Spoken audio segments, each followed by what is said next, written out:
as pedras non se daba moito valor porque non había conocimientos do que significaban. Para algúns son monumentos históricos e para outros só son pedras furadas. No, sobre todo, ali o único que íbamos era os partidos de fútbol da Praia de Rei.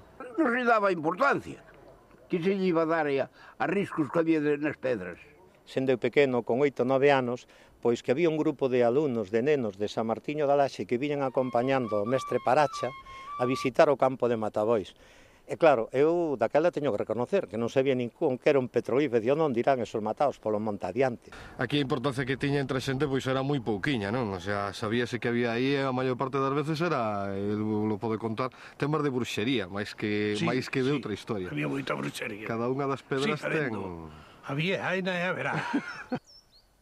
Patrimonio de Galicia é fundamental para Galicia e na arte rupestre o importante para nós son os petrolifos que temos e os petrolifos que temos en Campo Lameiro, porque ese é o noso patrimonio. A arte rupestre é un fenómeno realmente global que se dá en moitos lugares do continente europeo e neste momento se podría decir que Galicia estaría sin ningún tipo de dúbida entre os 3 conxuntos máis importantes de arte rupestre europeo. Hai xente que non sabe o que hai. E chamanlle as pedras do monte, e saben que hai unhas pedras no monte que ven xente a visitalas, que hai xente que fala delas. Eu fui un deles que fun velas, non as vin todas, pero gustame velas. Convivíamos sin saber co que realmente estábamos convivindo. Os petroglifos de Campo Lameiro empezaron a ser coñecidos gracias probablemente os estudiosos primeiros que viñeron de fora. Con ese famoso libro donde Sobrino Viga repasou todos os petroglifos de Campo Lameiro, con ese corpus petrogliforum, ao facer esa recolleita toda nese libro que escribeu en latín, eu creo que eso foi un punto de inflexión onde moitísima xente empezou a darse de conta de que realmente existía un valor. Por que viñan logo aquí os italianos ou os ingleses? Non viñeron unha vez sola, non viñeron unha vez sola, viñeron unhas veces. Era xente que entendía eso, sabe usted? Xente que entendíamos nós disso. Claro. Verdadeiramente. Eu sabía que importante que era. Ni nos enseñaban. Aquí estiveron traballando investigadores italianos nos 60, Emanuele Anatti, que probablemente é o máis importante investigador da arte rupestre mundial. Campo Lameiro sempre foi un lugar nuclear da arte rupestre galega. Xa hai moitos anos que sabemos que existen. Pero, agora, lógicamente, queremos que avancen un pouquiño máis. A Rede Galega do Patrimonio Arqueolóxico supón unha estructura ou supón pensar a arqueoloxía de Galicia como un conxunto, onde hai unha serie de centros de referencia, un deles o de Campo Lameiro, vinculado e centrado na arte rupestre, e outros vinculados ao mundo dos castros, o mundo galaico romano, o mundo do Imperio Romano en Galicia, ou o Centro de Arqueoloxía Subacuática ou o mundo do megalitismo. Pois arte rupestre, basicamente, é unha representación gráfica feita sobre rocha. O meu entender, tanto pode ser pintada como gravada. No caso dos petrolifos, sempre gravada. Este curso medio do val do río Lérez espectacular e que domina este espolón, este pequeno macizo onde vai a estar o futuro parque arqueolóxico. É un espazo con unha grandísima concentración de gravados rupestres, cunha diversidade no que atinse a temática e a tipoloxía, con motivos de tipo xeométrico, pero tamén motivos de tipo naturalista.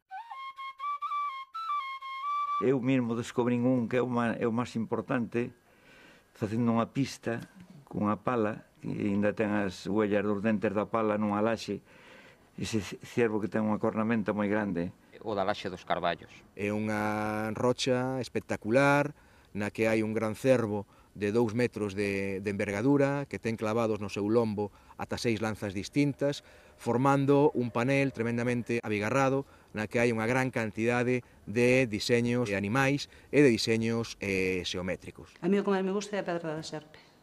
Unha culebra en pinta, estirada e todo no outeiro aquel. Os ciervos que van os pais diante, as nais diante, sempre buscando o naciente. É a Pedra da Bullosa. É unha laxe inclinada que está recuberta dun montón de símbolos.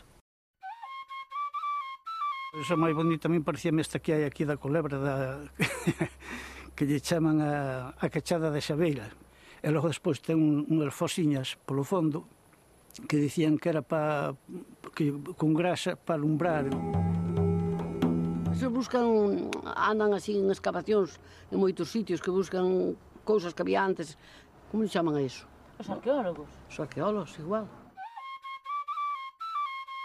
Os poboados das xentes que fixeron os gravados rupestres son aínda en grande medida descoñecidos. Os investigadores coinciden en vincular a arte rupestre ao momento da aparición no rexistro arqueolóxico das primeiras comunidades campesinas galegas. Agora sabemos que son poboados moi extensos, ocupados durante moito tempo.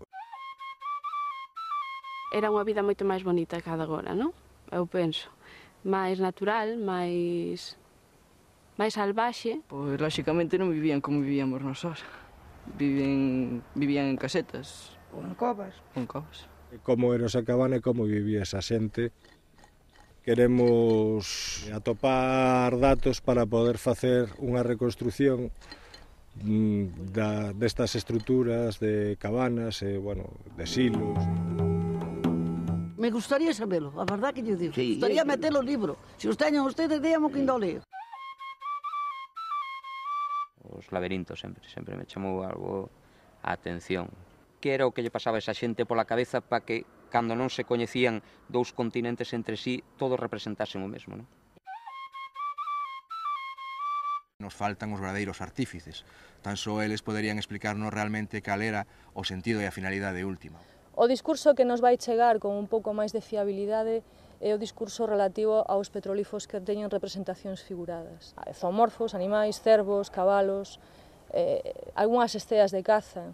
As representacións humanas son moi escasas e cando aparecen son sempre masculinas. Algún tipo de ritual conxuro para que lle dera boa sorte nas cacerías. A serpe era un símbolo dedicado á fecundidade.